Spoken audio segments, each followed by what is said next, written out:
Assalamualaikum warahmatullahi wabarakatuh. Halo anak-anak, bagaimana kabarnya? Semoga kita selalu diberikan kesehatan ya, dan tetap semangat. Dalam keadaan pandemi begini, ada baiknya kita selalu menjaga kesehatan dengan melakukan 4M, yaitu menggunakan masker, mencuci tangan, menjaga jarak, dan mengikuti protokol kesehatan. Oke. Untuk hari ini kita akan belajar mengenai tema 3, peduli terhadap lingkungan, subtema 3, ayo cintai lingkungan, pembelajaran 1. Tumbuhan dan hewan dapat terus memberikan manfaat jika terawat dengan baik. Sayangnya, tidak semua orang memperhatikan hal ini. Mencintai lingkungan adalah cara kita untuk ikut serta menjaga kelestarian lingkungan. Mencintai lingkungan dapat dilakukan dengan cara sederhana ya. Salah satunya yaitu membuang sampah pada tempatnya, menghemat penggunaan kertas, merawat tumbuhan dan hewan yang ada di rumah, menjaga tumbuhan dan hewan dimanapun kita berada, seperti tidak memetik bunga, daun, bakal buah tanpa tujuan dan sebagainya. Dengan melakukan kebiasaan-kebiasaan tersebut dengan kesehariannya, tentunya lingkungan akan terus terawat dan terjaga kelestariannya. Pernahkah kamu berpetualangan ke desa tanpa kita sadari? Lingkungan alam memberikan manfaat bagi kehidupan kita. Oke, sekarang kita simak teks berikut. Atau bisa kalian lihat di buku siswa ya. Simak cerita berikut. Perjalanan ke desa.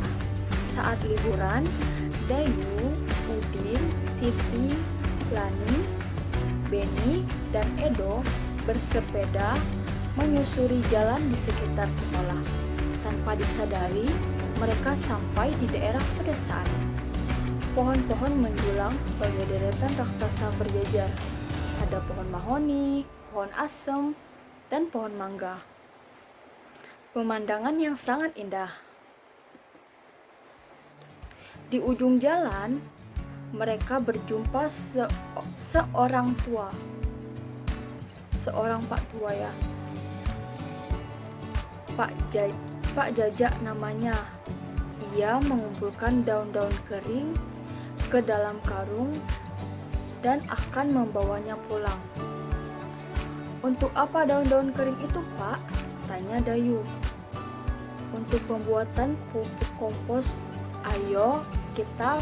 Ayo ikut Bapak ke kebun, jawab Pak Jajak. Pak Jajak mengajak Dayu dan teman-teman berkunjung ke kebunnya. Di sana, Pak Jajak memelihara berbagai hewan ternak seperti ayam, bebek, kambing, dan sapi. Dia juga memelihara kerbau untuk membajak sawah. Pak Jajak bercerita bahwa daun itu bahan campuran untuk membuat pupuk. Caranya, sampah daun kering itu dicampur dengan kotoran hewan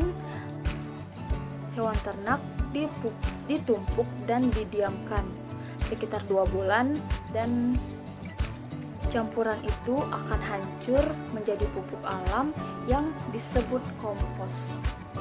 Pupuk kompos ini disukai petani karena murah, mudah dibuat, dan sangat baik untuk meningkatkan hasil panen, jelas Pak Jajak. Kebun Pak Jajak subur, panen padi melimpah, hewan ternaknya sehat dan gemuk. Hampir setiap hari Pak Jajak mampu menjual telur dan susu sapi. Sebagian hasil susu diolah menjadi yogurt yang enak dan lebih mahal harganya. Semua keberhasilan itu adalah hasil kerja keras Pak Jajak merawat tumbuhan dan hewan ternaknya.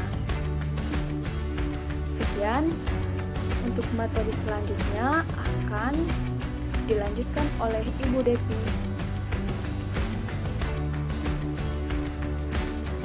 Nah, tadi kan kalian sudah menyimak teks bacaan tersebut.